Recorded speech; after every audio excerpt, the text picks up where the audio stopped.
Hello, everyone. Welcome. It's good to see everyone here. Thank you, participants, for being here tonight.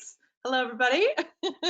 We'll wait a few minutes for people to sign on here. I'm seeing a few names pop in, which is very exciting. Welcome, guys. But I thought we'd just start and kind of go around and briefly share names really fast, and then we'll do kind of more formal introductions later. So go ahead and maybe just introduce yourself. I'm Brittany Klinke. I'm the Director of Admissions at Wheaton Academy. I'm Luke Regan. I'm Program Director and Science Department Head. Great. I'll go. I'm Eric Bowling. I'm the Director of Student Leadership and Service. I'm Shelley Shales, and my daughter Ellen is a junior. I'm Kelsey Benware, and I'm a senior. Awesome. Well, thanks, guys. We'll go into some more introductions later, but we'll wait for a few more people to sign in. Have you guys looked at our homestaying pictures for this week yet on Facebook? I have. Yeah. There's some great photos. Yes, yes. So for those of you who don't know, our school's doing kind of a fun spirit week this week. Our homecoming week, typically during the school year, is like the best week ever. It's so fun. So instead of calling it homecoming, we're calling it homestaying because we're not really going anywhere. So each day has like a dress up theme and different activities. So tonight there's a trivia for each class. And then the picture theme of today was like a throwback day to recreate a childhood picture. We had I think it was like almost 75 reenactment photos that were submitted, and it was really cool. And I'm looking forward to this one. I like the Star Wars one, but this one looks good too. Yeah, May the 4th be with you was a great day. So trying to get my now 20 and 22-year-old sons to recreate a picture with my 17-year-old daughter last night. It took a small army of people to get the sheet right and who to lay right and find outfits, and there was a lot of work put into it at the bowling house, I can tell you that. I love it. I hope it's your Christmas card this year, Eric. It's done. 2 for 1. You know what? It probably would be, except we have that wedding in November. Oh, I feel like that's gonna really hijack anything else that we want to do. Yeah, via Christmas cards, but I'll throw it out there and see what. Got it. Maybe it could be the back, and sometimes there's a fun picture on the back. Yeah, for sure. We can think about that. I love it. Well, good. Well, for those of you who are just joining us, welcome to our kind of virtual Q&A. Just so you know how to use the resources that are available tonight, there's a little control panel, hopefully next to your screen, where our faces are, and it gives you the options to do a couple different things. The first thing is there's a chat option where you can type in your questions. We'll also have some resources. Robert Johnson, who helps us in the admissions office, will be kind of linking some things there and following along. So if you have any questions at any point, throw them in that chat field and we'll answer them throughout the evening. And then also there's some handouts or some resources that you can download that will kind of complement some of the conversations we have tonight. So there's a philosophy booklet that just kind of explains our school's statement of faith, our commitment to Christian education, and kind of articulates the partnership that we like to have with families, both from the student level but also parent. There's also a little explanation of how to apply for those of you joining us who still would like to apply for our incoming classes. We also have what's called our Ready, Set, Go books, which is our view book that we give families when they're able to come to campus. So although you're not on campus tonight with us, it's kind of our gift to you to just look over the academic offerings we have, some of our spiritual life things, as well as our college readiness initiatives. So really helpful document that lists an overview of a lot of different things at Wheaton Academy. And again, we'll highlight some of those programs tonight.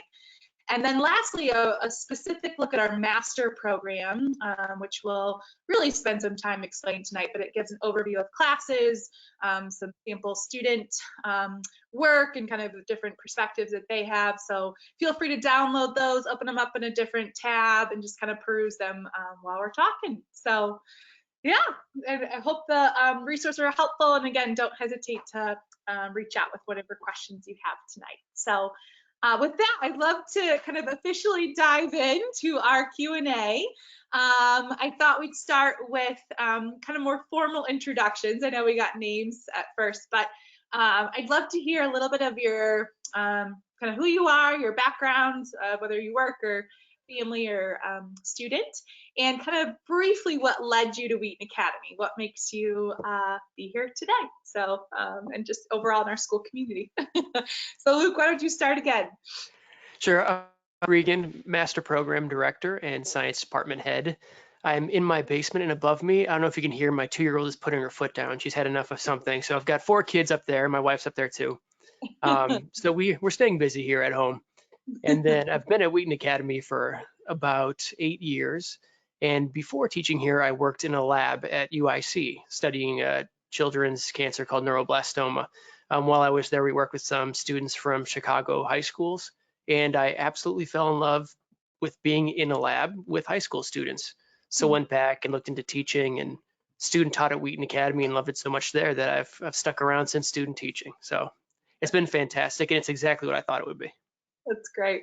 Look, that's my story too. I started as a teacher at Wheaton Academy, and I started as a student teacher and then never left. So you and I both have that in common. I think I was 1 year after you. Yeah, I think Yeah. so. I think we overlapped a little bit in our green status of new teachers. So good. Yeah, Eric, do you want to go next?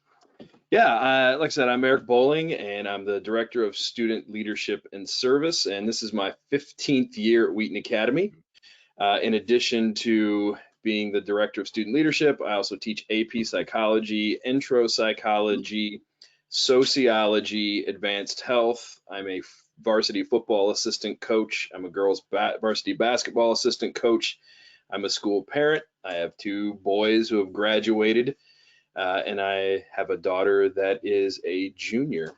And what led me to Wheaton Academy was a really good friend of mine was the head of a school in Indiana, and I was working there as the dean of students. In addition to, I have my own counseling practice, and he came out here to Wheaton Academy and he said, "You need to come out here." And I told him no for about 3 years. And the Lord just put some things together, and like I said, I've been out here for 15 years ever since. Great. Thanks, Eric. Yeah. Kelsey, do you want to start us off next? Yeah. Senior at Wheaton Academy. And what led me to Wheaton Academy was, my 2 older siblings went here before me, so I've kind of been, I knew what the school was, and my mom actually went here a long time ago, so I kind of knew what the school was. I'd also been to many of the spring musicals, so I was like, I really want to do that one day, as well as some of the instrumental and choral concerts for my older siblings. And also I went to a public elementary school and a public junior high, and I really wanted a different feel that was more Christian based. So that was also something that really drew me to Wheaton Academy. Was I wanted that like Christian foundation instead of being in a public school. So That's great. Thank you, Kelsey. And then Shills, round us off. I'm Shelley, and my daughter Ellen, and we have 4 kids in the family, and our oldest is out of college, and our second is a sophomore at Milwaukee School of Engineering, and then Ellen is a junior, and then she has a little brother who's at the grammar school. And so what led us to Wheaton Academy was Ellen was homeschooled until 8th grade, and she was just looking for a different kind of high school experience than her older sister and brother had, who were basically homeschooled till they graduated. And we had some friends who actually taught at the academy, and just had some huge recommendations. And so we toured, and we absolutely fell in love with the new science wing. That was so impressive. And really, that's what we were really looking for. Ellen knew that she was really interested in math and science. So we obviously wanted her to be at a school that had a great math and science program, but also had a Christ-centered focus. Mm-hmm. Yeah, I definitely feel like the personal recommendations from teachers and also a lot of people from my church who graduated from Wheaton Academy, and that all pushed me really strongly towards law. Great, awesome. Well, thank you everyone for those introductions. I thought we'd kind of dive in first and talk a little bit about academics at Wheaton Academy, just create some framework. We really try to create as many opportunities as possible, whether it's classes or different clubs or teams or whatever, for students just to be exposed to a lot of different things. And our classes are really special and really unique in that we can kind of customize a student's experience based on their interests, kind of like what you were saying, Alan.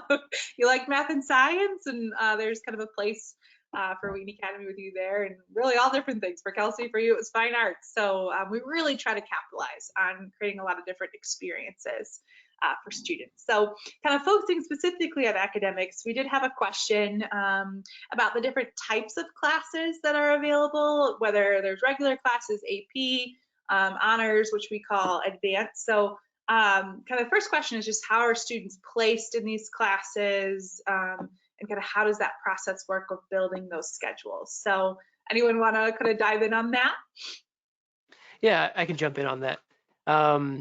First off, it's a little bit different depending on department.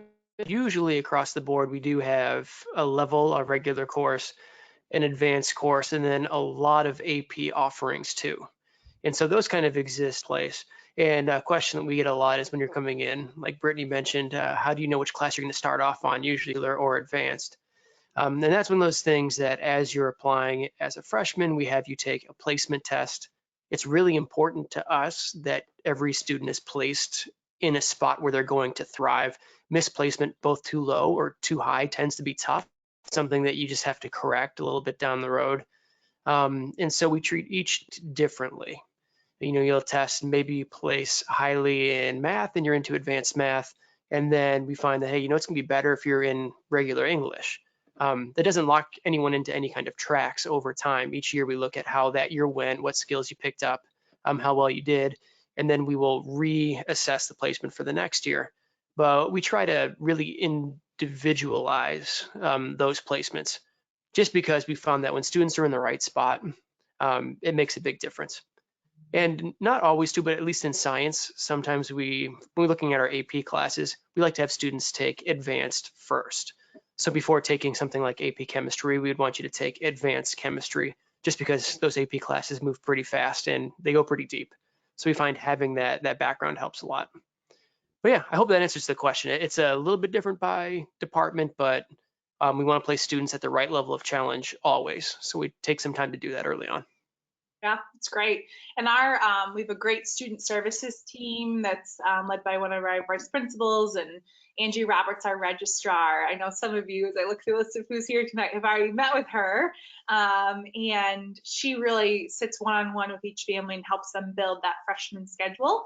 And kind of based on those placement results of the placement test. And then that's something we do each year, where we'll sit down with the student and parents and kind of look at next year's schedule and see what they kind of want to take and what classes and opportunities they'd like to maximize with the next year. So yeah, well, with that, you know, I think students are experiencing a lot of different learning environments right now with e-learning and virtual classrooms and things. So one question came up that probably is about that, but also just generally, like how available are teachers to help students with their academics, both kind of in the class and outside of the class, and just what's kind of teachers' availability look like. So yeah, what do you guys think with that?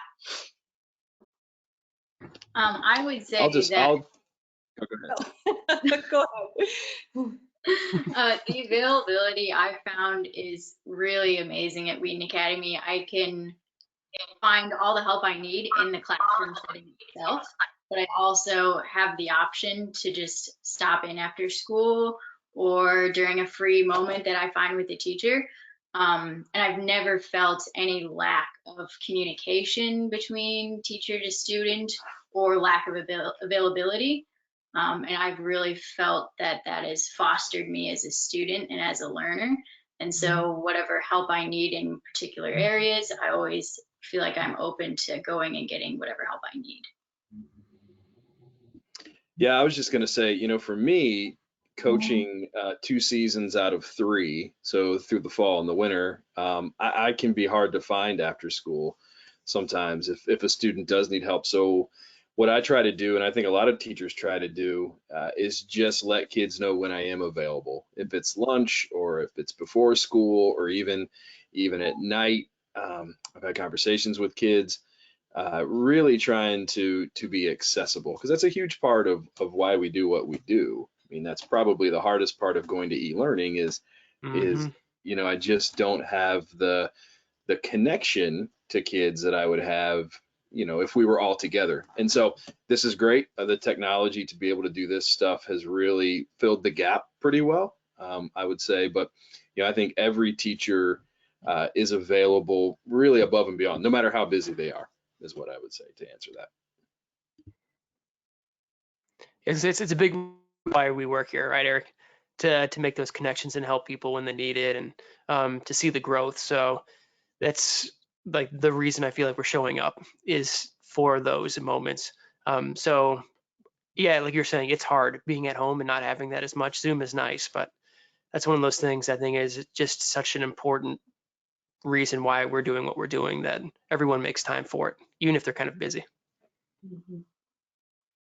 Great, great. Well, one question, going a little bit back to what we were talking with AP, we had a question about if we have dual credit classes available at Wheaton Academy.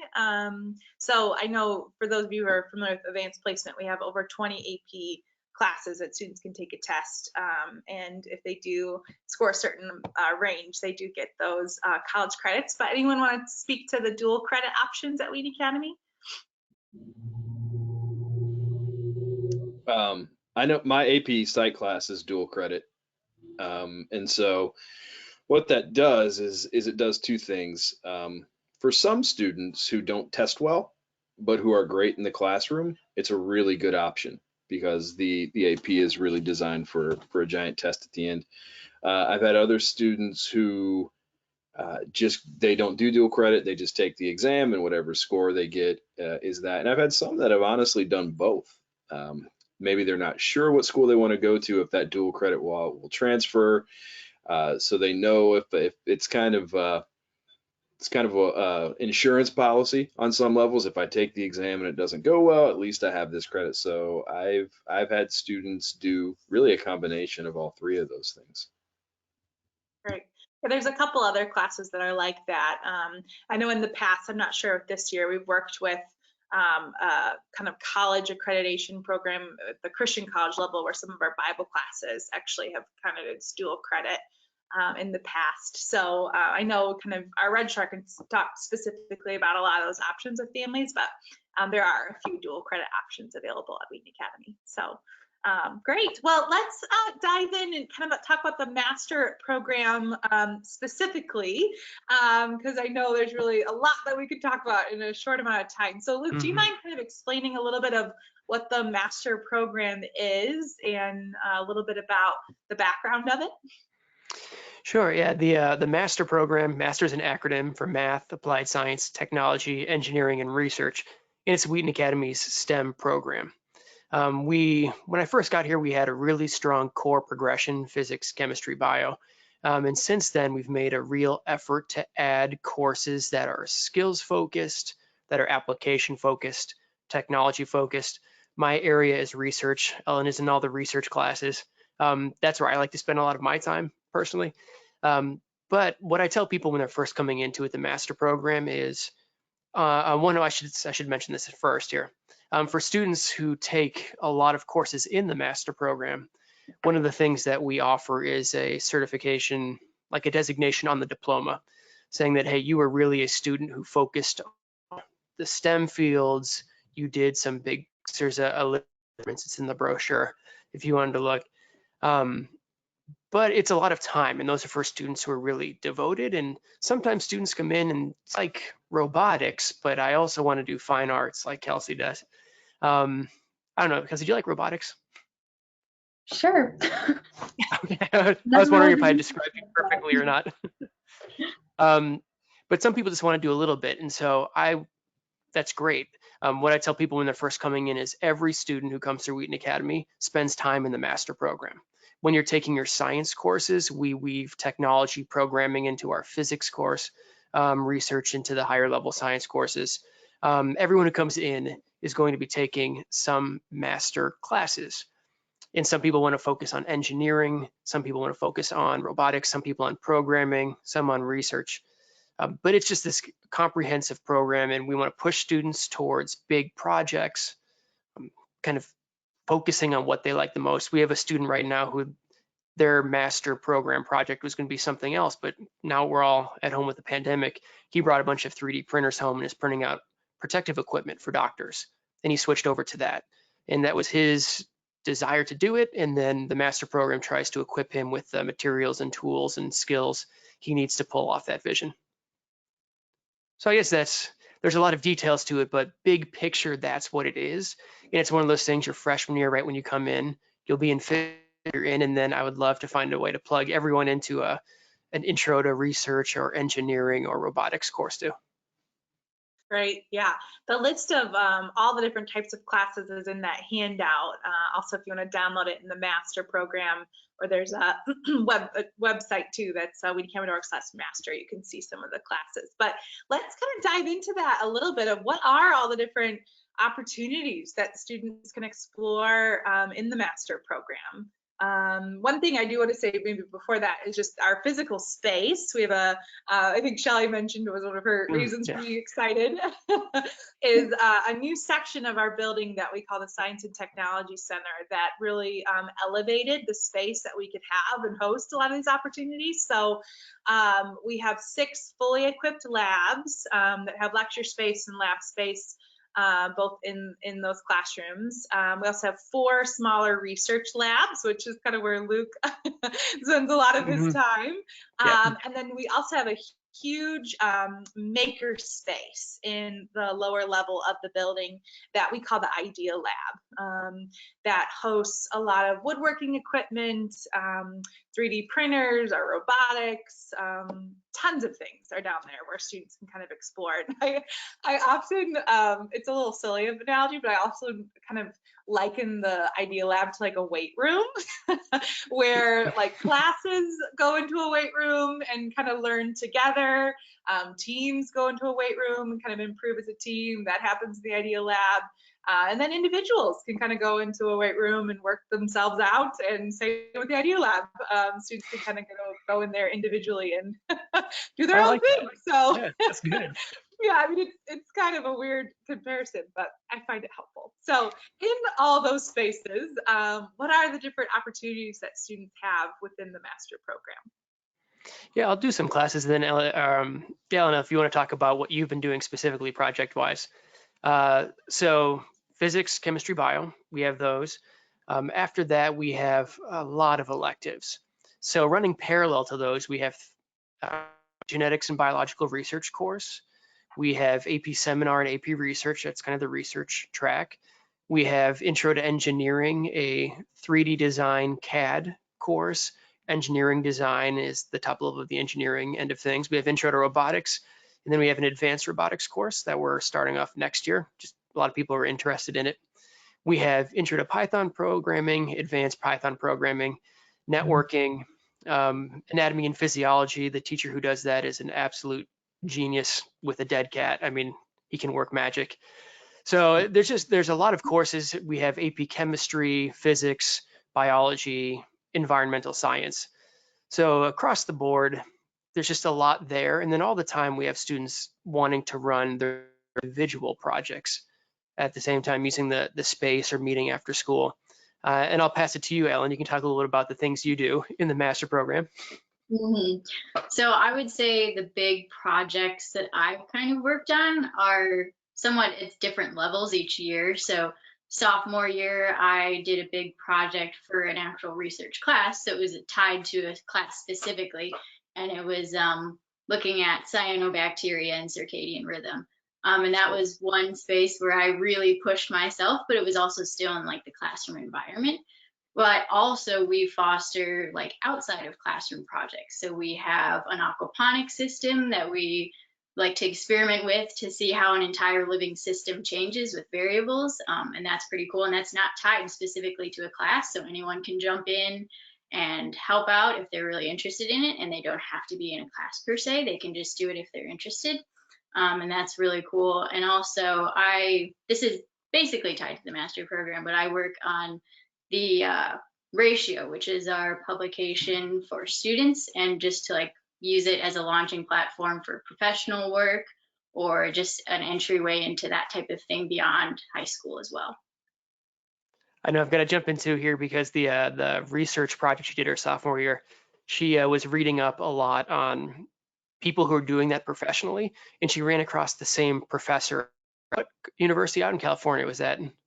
Which one was it?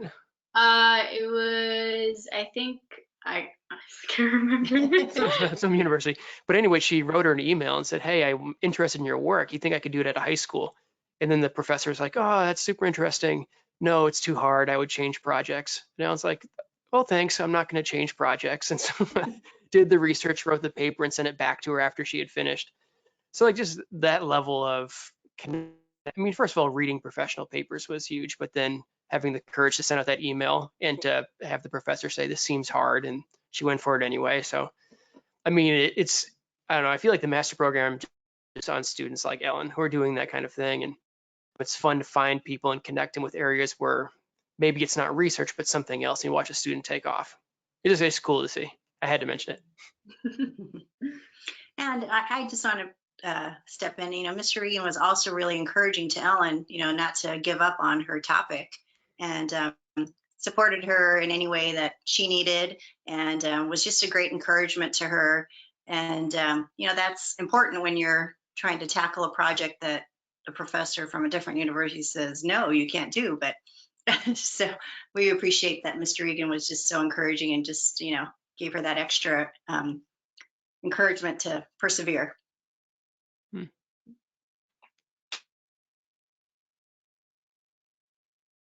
Muted myself here. I've got Gotcha. one question about data security and classes about that. Any courses that are specific to security or courses that introduce students to kind of network and data security? Luke, do you want to speak to that at all? Yeah, we have a networking course, which that's my weakest area in all of the STEM fields. So I'm not the right person, but whoever, if you want to send me an email with that, I could connect you with the professor, or not the professor, the teacher who's teaching that, and he would have better answers. That sounds like a specific one that I could stumble my way through, but I know we have networking and teach that. Sure. Yeah, I know in our networking class, I know they cover a lot of kind of configurations and routing and go deeper in some of the stuff. But I do know one of the things that they do with security is I think all the different experience they have, they can qualify for a networking certification. I think it's like called Network Plus or something like that. And I think understanding security is a part of getting that certification. So I think they do cover it. I'm not sure it's a class specific to it, but I do know it's covered in the networking class. But you're right. Mr. Stoller would be a much better resource. We have a group of students now too who are building their own server and got that up and running, and they're donating the space on it for I think drug developers to use it, the computing power, to help test protein folding for coronavirus, the COVID-19 responses. And I know there's security to that because I've had to go in and they talk me through on the phone what buttons to click to get that set up. But once again, the understanding was a little lacking for me. Sure. That's great. Well, one question kind of maybe holistically, but I think the master program speaks to it specifically, is just how do classes prepare students for the future? High school is a great time, but really our principal says all the time that we don't want these to be the best years of a student's life. We want to launch them well into the future. So how do classes, and maybe specifically the master program, really prepare students for the future? You want to start, Ellen, or you want me to start? Or Kelsey, you can jump in too if you want. Well, I found, at least personally, that these science classes, which are my passion and my focus, that I've really found that we love to tie an application, or how we project this isolated system into the real world and how we see it function with outside variables, and see that just outside of the classroom, and we take it into such an applied setting. And I think that really broadens our perspective and also exposes us to some of the things we might be seeing if we were doing like a career in science. I know I'm in AP biology right now, and we have covered like specific units on biotechnology, as biology is such a cutting edge field right now. And I've really found that helpful, because you get out of just learning about systems and models, and you apply them into a setting where, okay, I can see this in the real world, and how is this affecting people and changing their lives. And so I really found that AP specifically really ties in an applicable way to the real world. Hmm.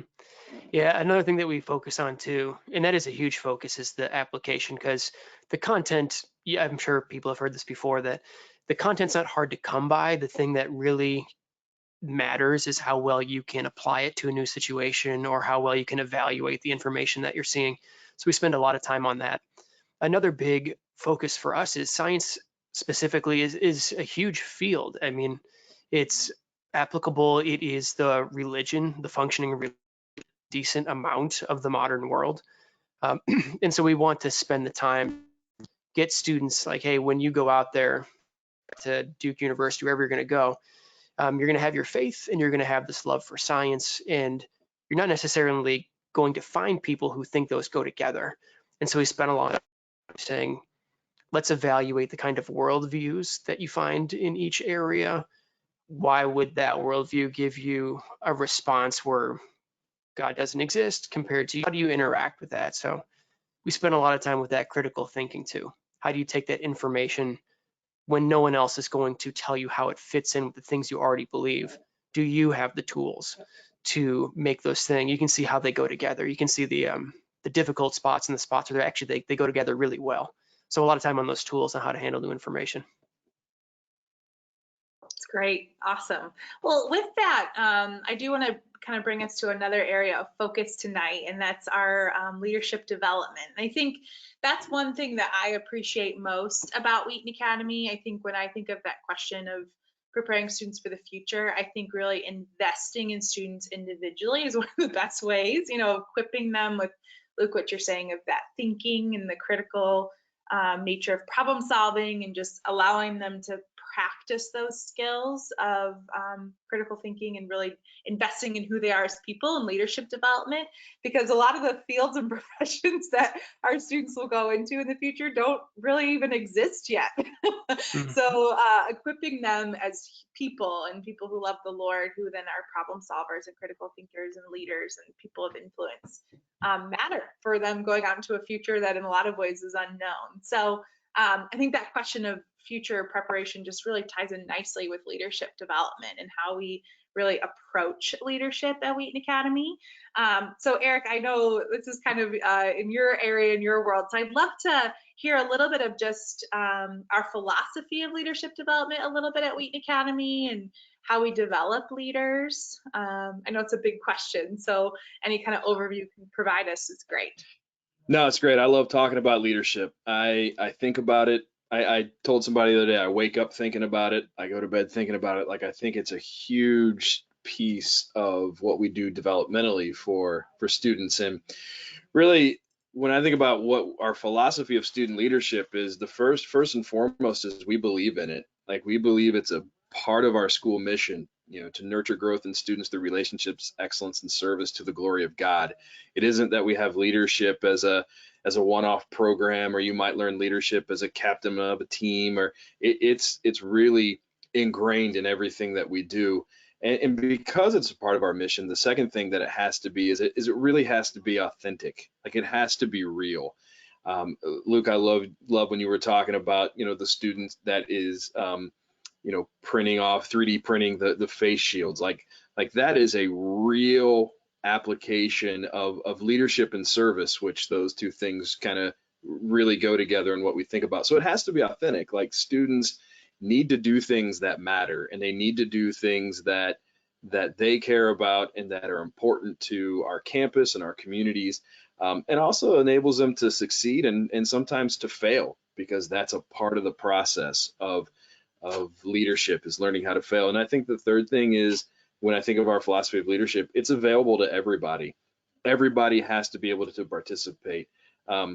We believe that every student is a leader, because leadership is influence, and influence is practiced, even in friends or classrooms. Like, every student, when they walk into a classroom, that classroom is different because that student is there. That's influence. And so really our philosophy is, we believe in it. It's part of our mission. It has to be authentic and real. And because of that, it's open to everybody to participate in it. Did that? Yeah. I mean, there's a lot that we can go on. Yeah, I love it. I loved it. Yeah. Kelsey or Ellen, I'd love to kind of hear a little bit from a student's perspective of how you've experienced some of that approach of really being aware of the influence you bring to a classroom or a team or whatever, and how you feel like that's been encouraged in you as students at Wheaton Academy. I can go. So for me, I'm a part of Project Lead, as well as like band and choir, and there's like different leadership positions in those. But specifically Project Lead, there's a bunch of different teams for those, and they're all focused on different areas, whether that's like serving the local community or just serving the students. And for me, I'm involved with Project Lead Spiritual Life, and that's been a big impact for me this year specifically, because we've been planning certain chapels, even through the coronavirus where we're at home. We've still been able to make a difference and help plan those chapels and involve other students in that. And also just like encourage like underclassmen to really be involved in things like that, and come to worship nights, because back when we had school, we planned some worship nights, and those were really really good, and it was really encouraging to see underclassmen come to those worship nights, because you get to see kind of what you've been doing, and kind of the new leaders that are going to step into place in the next couple of years. So yeah. Right. I've definitely also seen leadership build in the science department, because that's where I'm thoroughly embedded in, at least at Wheaton Academy. But before the quarantine, me and Mr. Regan were actually working on something to foster curiosity in people, and just to start like, hey, do you have a vision for literally anything? And we would love to help you build a team to lead something that you're passionate about, to just have an idea and to build it into something that you can look at and be proud of as your own. And so we really just open it up to anyone who has that vision and who wants to lead something, and have people jump on and help them based on their skills or their other passions. And that's kind of where I came into play with Ratio, the journal. So it's just identifying people who really want to step into a place of leadership, and really fostering that, because we do see it, like Mr. Bowling was saying, in everyone, and giving that opportunity for them to work through it, to fail if need be, and to make that something that we really prioritize in everyone.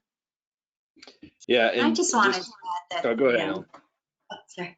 That just, with our experience with Ellen and her being in science and math, I just have seen Mr. Regan in particular just encourage Ellen to go after her passions, and even challenge her to do some things that are not necessarily in her comfort zone, but he's given her the opportunity to go ahead and do those things on her own, and he's guiding her, but just encouraging her to explore the things that she's interested in and how she can bring alongside some other people who have maybe some similar interests or and that's just been really a positive attribute of Wheaton Academy is the teachers see the qualities and the strengths of our students and they just really build into them. Yeah, I was just going to even say too, like when you hear, Ellen and you hear Kelsey talking, what you're hearing is you're hearing the outcomes of our leadership philosophy, because we want the leader to be developed first and foremost as leaders in their own hearts. And we follow the greatest leader, which is Jesus, and we do that unashamedly.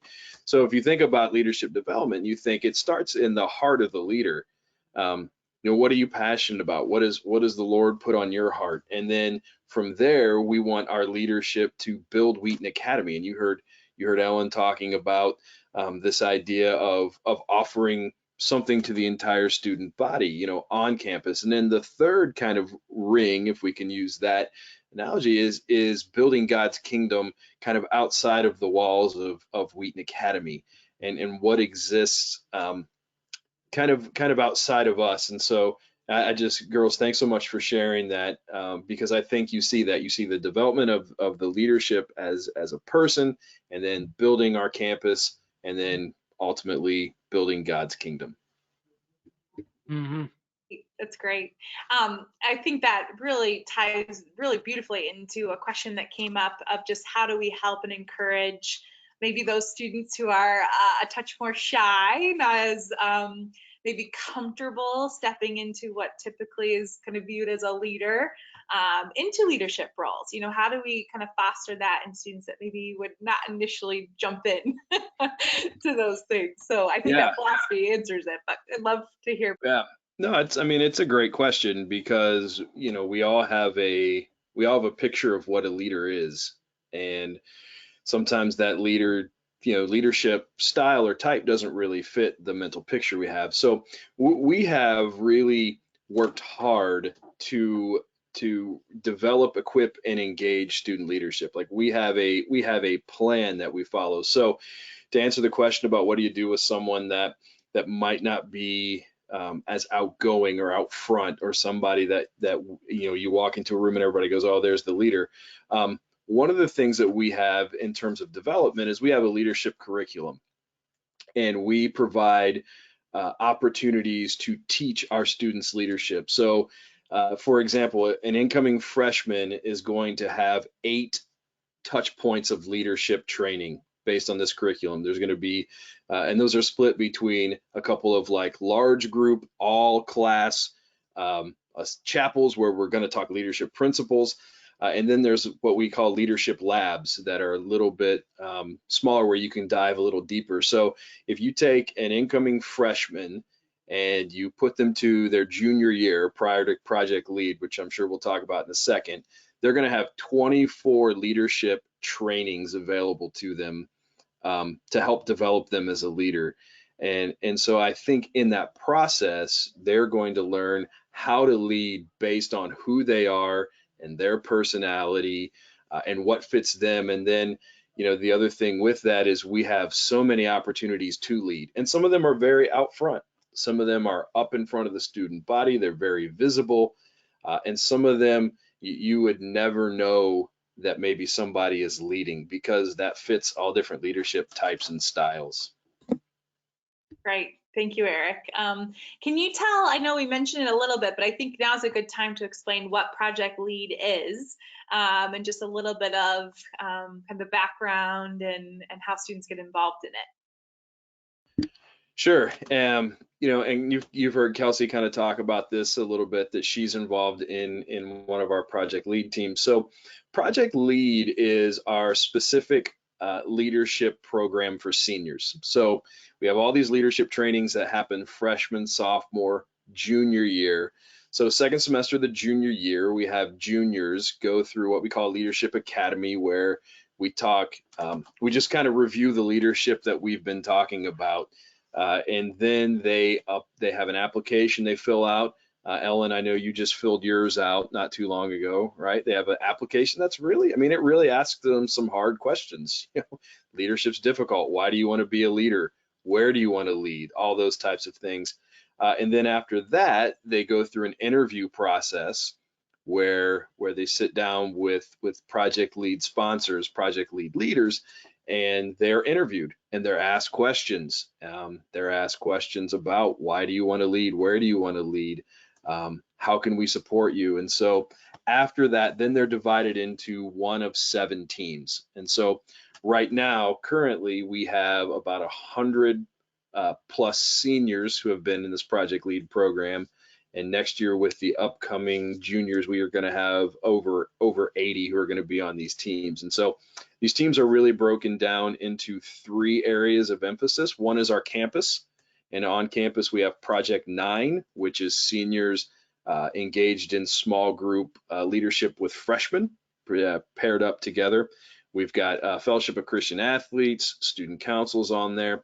We have Project Lead Discipleship, which is small group spiritual formation. And then we have Project Lead Spiritual Life, which Kelsey was kind of talking about, which is chapel and worship nights and those types of things. And then from there, we go into communities, where we have local, Project Lead Local, and primarily we partner with Puente del Pueblo is our primary partner. We also, I like to use the term, we do local plus, meaning students have come with ideas and our goal is to say yes as much as possible.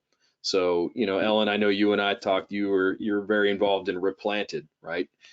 Ministry. And we said, how can we do this? And my goal is to be able to say yes as much as possible. So that team works primarily with Puente, but then we're also open to other things. And then the last one is Project Lead Global.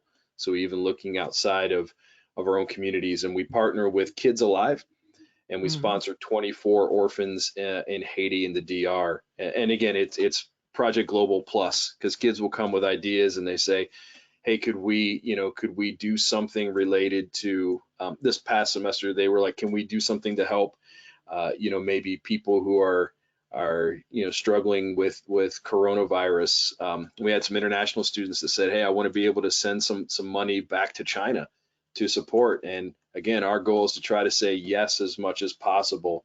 And the answer was yeah, like we'll figure out how to make that work. So those are the teams. So there's 7 specific teams that kids apply for. And again, if you think about it, freshman, sophomore, junior year, you've got 24 places to learn leadership. And there's also leadership opportunities that you can engage in your freshman year, your sophomore year, your junior year, and then senior year is the I would say it's the more formalized program of leadership. That's great. I know, Luke, you had some students, I think, in your master program do some projects based on their involvement with the Project Lead Global team and the trip to meet the students in Haiti and Dominican Republic that we sponsored. Do you want to tell a little bit about that project? Yeah, so we were heading down to visit some of the students down in Haiti and the Dominican Republic. I went with the Haiti team going down, which was fantastic. I mean, we spend so much time during the school year supporting these students, so to go down and meet them in person, and we have their picture, like one of the pictures on my wall, and we can pray for the students back up here. But they were just looking down at water filtration and things like that down in the area. Aside from down once, and they the first time we went down, they had a bunch of microscopes that weren't working, and so they had students who worked with me, and we got the microscopes back up and running and did an in-service for the teachers down there at the orphanage, or at the, I don't know if the orphanage isn't the right term, but the kids who were staying on campus there. But yeah, just watching the students who fell in love down there and realized that God had given them something, resources and a mind and a heart to go out and make a difference. So just watching them go through that was awesome. And to be there firsthand and see it kind of unfold was a real treat for me too. Great, that's great.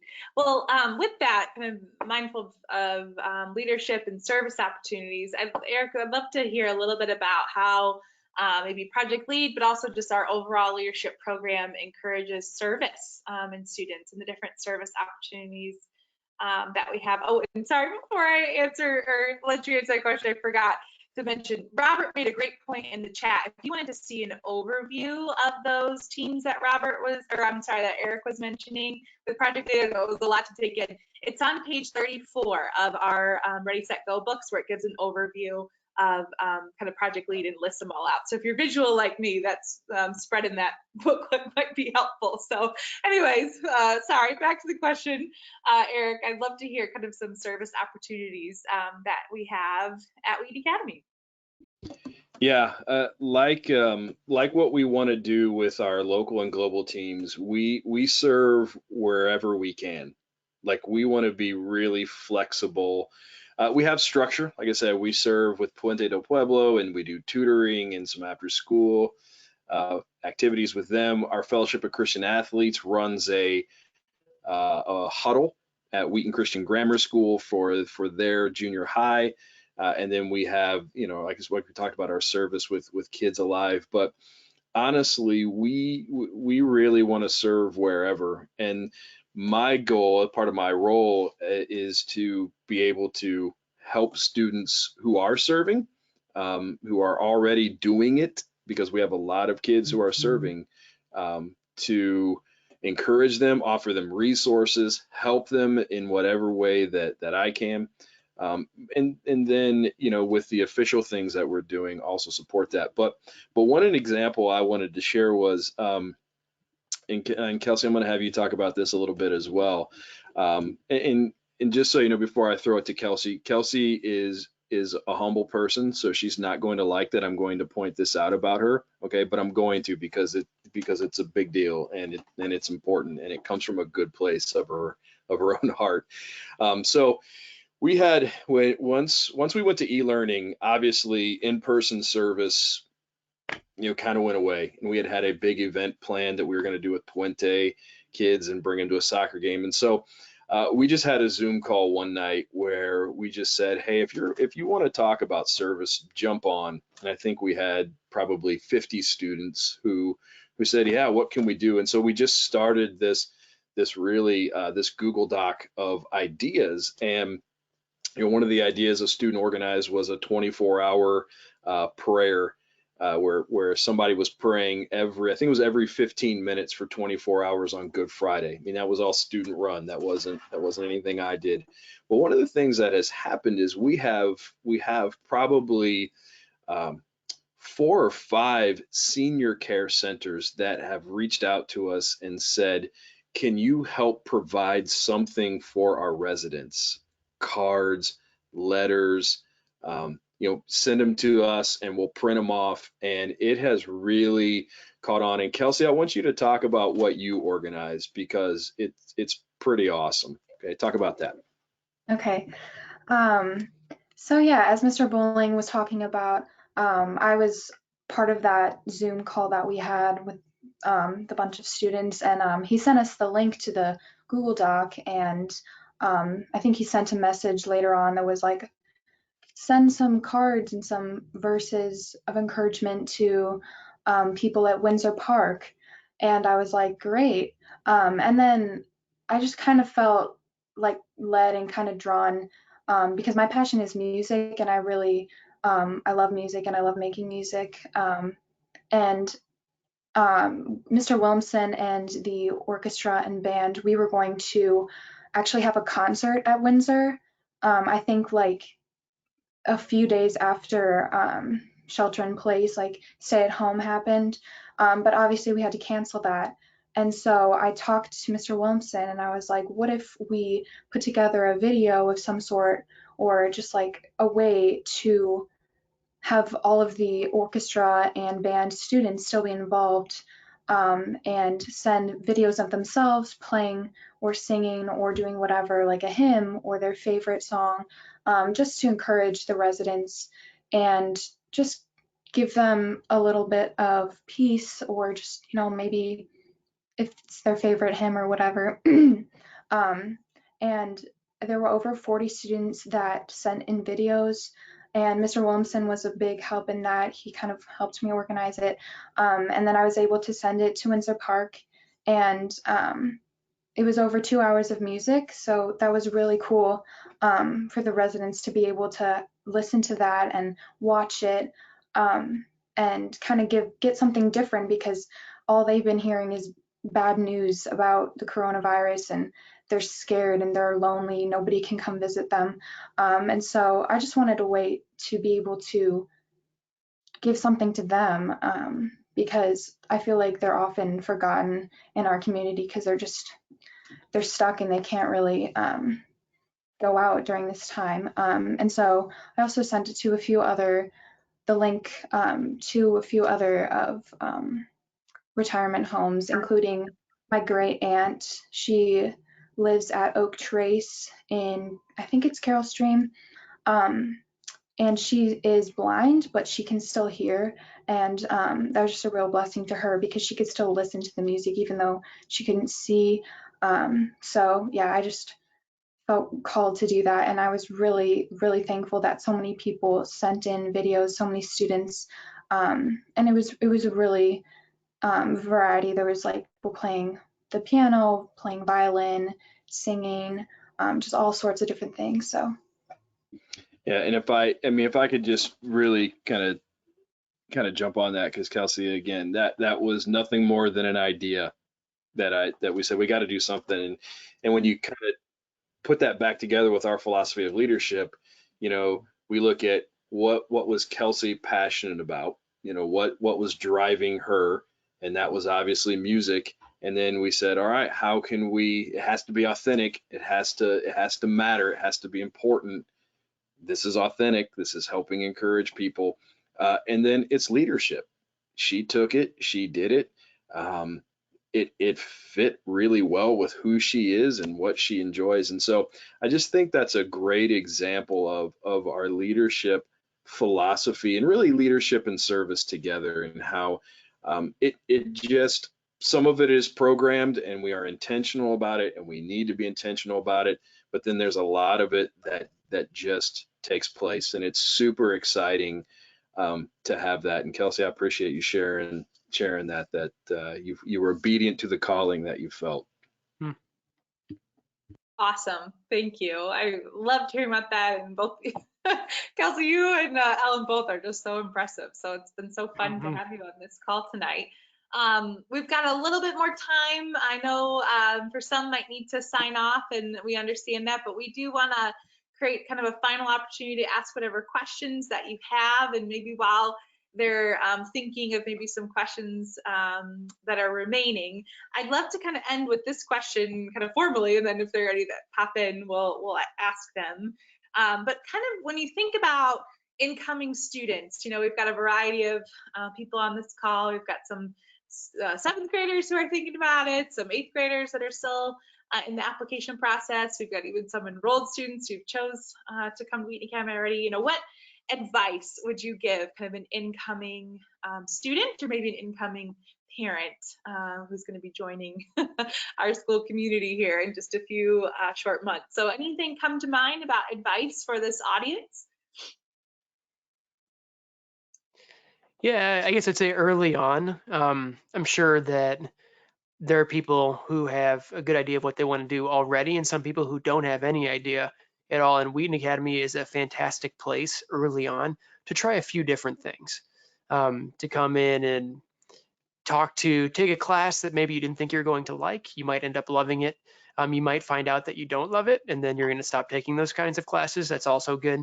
But kind of spread out and try different things. One of the things that I'm really impressed with too, and why I want my kids to come here when they get old enough, is the amount of conversations I have with other teachers about students who aren't in my class. And I'll come home and I'll talk to my wife like, hey, in Eric's class, there's this person that seems to be having a hard time. Like, I'm trying to think my way through it, but there's just so many people who are concerned and care about students. And the more you go in different areas, you'll find different teachers who might see something in you that you didn't know was there.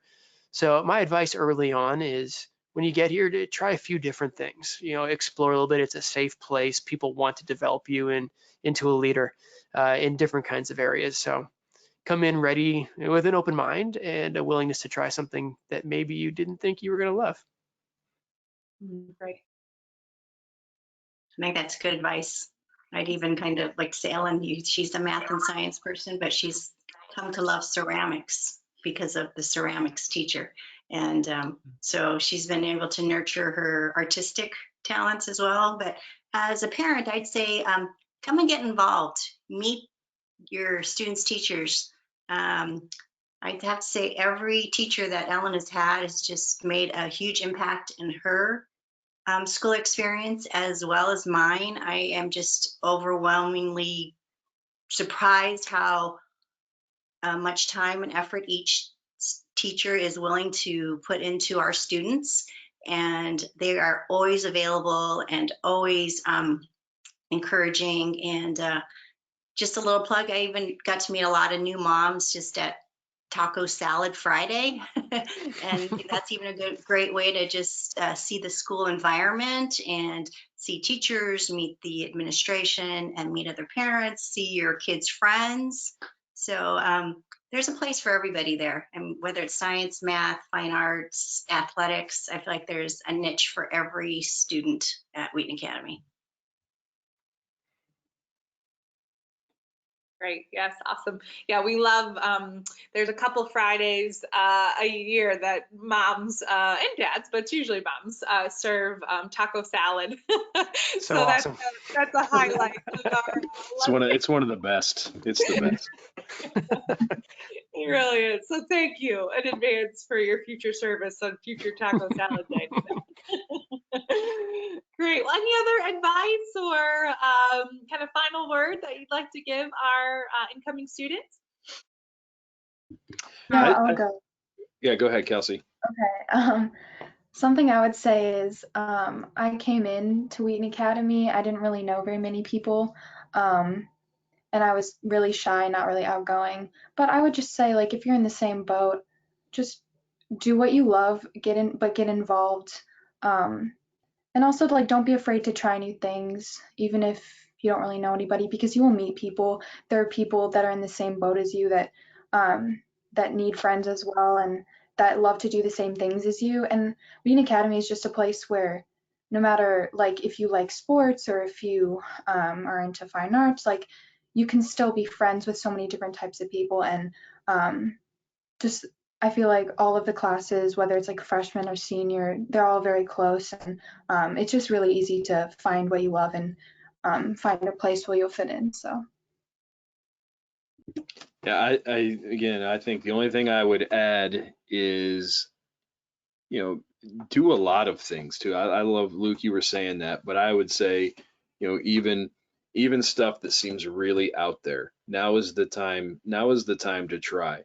The world I operate in is athletics, and I love kids that are well-rounded in who they are. So they'll come play football and then they love to sing. And you know what? That's awesome. That's great.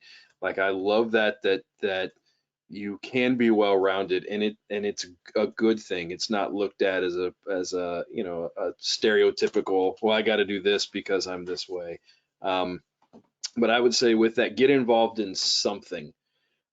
It can be a hard transition when you come in if you just do classrooms, because the classroom environment is really different than it is being in a locker room or being working together with somebody on a project after school, or being on a in a performance or music or art. I mean, it just, so find something and get involved. And we have a ton of opportunities for people to find what you're into. So get involved.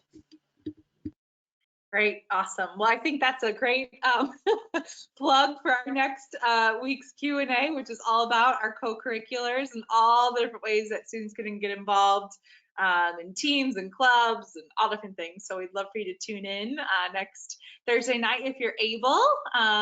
Really, the last question that we have tonight is if it's too late to apply, and a couple different answers to that question.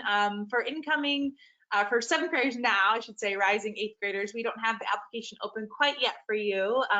We do that typically in early fall.